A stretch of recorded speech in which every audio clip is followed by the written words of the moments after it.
और देखिए आज हम सारणी के बारे में पढ़ने जा रहे हैं। ठीक है, कि आपको पता है एग्जाम में सारणी के ऊपर क्वेश्चन आने वाला है। तो आप जब उस क्वेश्चन को करेंगे तो आपको मान की आवश्यकता रहेगी 30 डिग्री, 60 डिग्री, 45 डिग्री, 90 डिग्री। तो आपको याद है तो बहुत अच्छी बात है, वरना आप उस सारणी को बना लेंगे रफ पेज में, वहाँ पे एग्जाम में आप आंसर शीट में, और वहाँ से देख देख कर सारणी से आप मान रखकर क्वेश्चन को सॉल्व कर पाएंगे। ठीक है, तो आपको मैं सारणी सिखा देता हूँ किस प्रकार से बनाना है उसको। ठीक है, तो बिल्कुल आसान तरीके से सीखेंगे हम। सबसे पहले देखिए फंक्शन होते हैं आपके sine theta, cos theta, tan theta, फिर आता है कोट थीटा, सेक थीटा, और फिर आपका है कोसेक थीटा। ठीक है, ये आपके 6 फंक्शन है। इसी क्रम में आपको इनको याद रखना है सबसे पहले। उसके बाद में फिर आपके जो कोण हैं वो लिखेंगे आप 0 डिग्री, 30 डिग्री, 45 डिग्री, 60 डिग्री, और फिर आपका है 90 डिग्री। ठीक है, ये आपके कोण हो चुके हैं इधर। ठीक है, अब आपको क्या करना है, बिल्कुल बिल्कुल आसान तरीके से सारणी सिखाएंगे आपको। देखिए आगे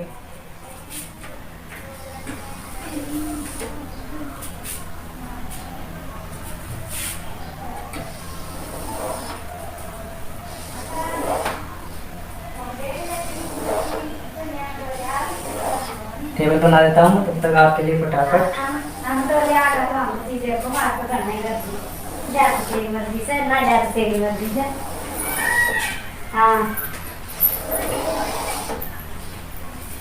देखिए अपनी टेबल तैयार हो गई है। अब इसमें संख्याएं आएंगी, मान वैल्यू कहाँ से आएंगे। सबसे पहले आपको क्या करना है, 0 से शुरू करनी है गिनती और लिखते जाना है 0, 1, 2, 3, 4। इतना कर दिया। इतना करने के बाद आपको क्या करना है, सबको 4 से भाग करना है। इसको 4 से भाग करो, इसको 4 से, इसको 4 से, और इसको 4 से। यानी 0 से गिनती शुरू करके आपको 4 तक लिखनी है और 4 से सबको भाग भी करना है, और फिर करना है सबका स्क्वायर रूट। इस प्रकार से आप सबका स्क्वायर रूट कर देंगे। ठीक है, स्क्वायर रूट करने के बाद इनको सॉल्व करेंगे, वैल्यू आ जाएगी। जैसे 4 का 0 में भाग देंगे तो 0 ही आएगा, और 0 का स्क्वायर रूट कितना होता है भाई, 0। 1/4 है, 1 का हो गया 1, 4 का कितना हो गया 2। इसको काट दो, कट रहा है 2 एकम 2, 2 दूनी 4, अभी अंडर रूट दोनों पर है।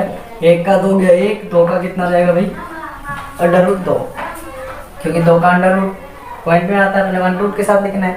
4 का भाग 3 में नहीं जाएगा तो ऊपर का अंडर रूट 3 आ गया, 4 का खोल देंगे अंडर रूट कितना आ गया 2। 4 से 4 कट गया, 1/1 बच गया। 1/1 क्या होता है, 1 होता है, और 1 का अंडर रूट भी कितना आ गया 1 आ गया। सबसे इम्पोर्टेंट है आपका क्या, कि पहली जो लाइन है वो आपकी बिल्कुल क्लियर साफ सही आनी चाहिए, सारे मान सही आने चाहिए। उसके बाद में इसी की सहायता से सारे मान आपके आने वाले हैं। ठीक है, तो सबसे इम्पोर्टेंट है आपकी फर्स्ट लाइन जो है, फर्स्ट रो जो है, उसको आप बिल्कुल अच्छी प्रकार से निकालेंगे। यदि आप इनको याद भी रख सकते हैं कि फर्स्ट लाइन को क्या क्या आने वाले हैं, बाकी कैसे निकलेंगे वो आप अब सीख लेंगे। ठीक है, उसके बाद क्या करना है, कोस की वैल्यू निकालने के लिए उधर से संख्याओं को लिखना शुरू करिए।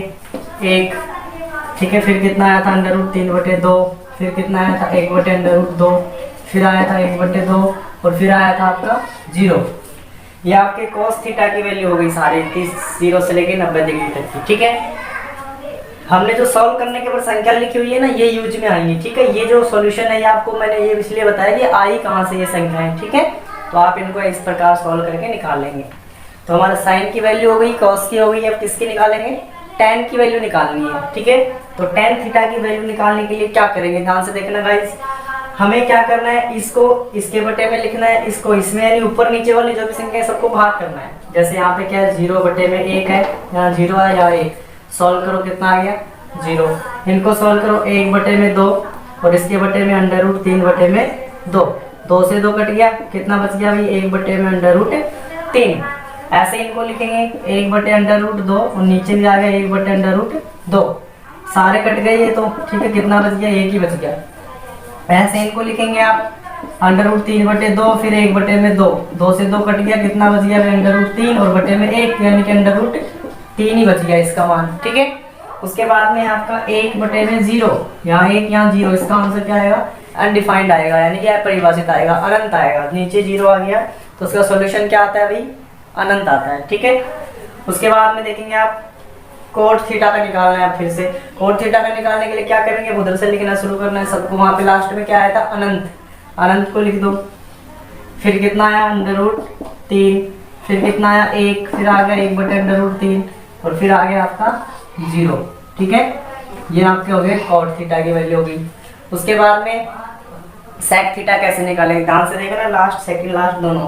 तो सेकंड लास्ट कोस सेक है, सेक सेक उल्टा होता है किसका, कोस का, यानी इसकी जितनी वैल्यू है उन सबका उल्टा करना है। जैसे 1 का उल्टा करेंगे आप 1 ही आएगा, इसको उल्टा कर देंगे 2/√3 तो कितना हो गया, इसका उल्टा 2/√3, इसका उल्टा करेंगे तो √2/1 यानी क्या आ गया, √2 ही आ गया। क्योंकि बटे में जो 1 होता है उसकी कोई वैल्यू नहीं होती है, वो कोई काम का नहीं होता, जरूरत पड़ती है तो उसको ले लेते हैं, जरूरत नहीं पड़ती उसको हटा देते हैं, जैसे ये 1 था।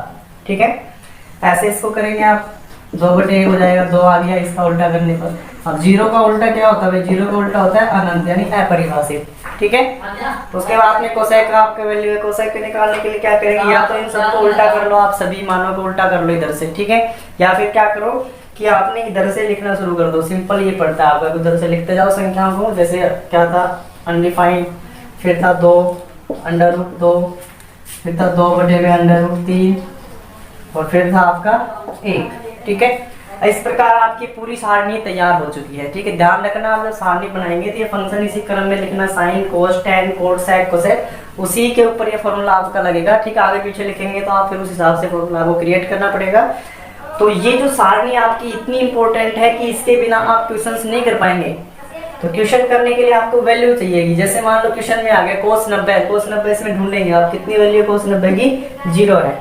टैन 30 आ गया, टैन 30 की वैल्यू जैसे आप देखेंगे ये रही 30 यहाँ है, टैन की ये दोनों की सीध कहाँ है, यहाँ पे, तो 1/√3 है। इस प्रकार से सारणी से मान देख देख कर आप क्वेश्चन में रखेंगे, फिर सॉल्व करेंगे उनको। ठीक है, फिर आपका आंसर आ जाएगा। तो इतनी इंपॉर्टेंट है ये सारणी। ठीक है, आपको ये मान याद है तो बहुत अच्छी बात है, यदि याद नहीं है तो आप ये सारणी बनाना सीख लो, याद करने के बजाय ये सिंपल है सॉल्व करना।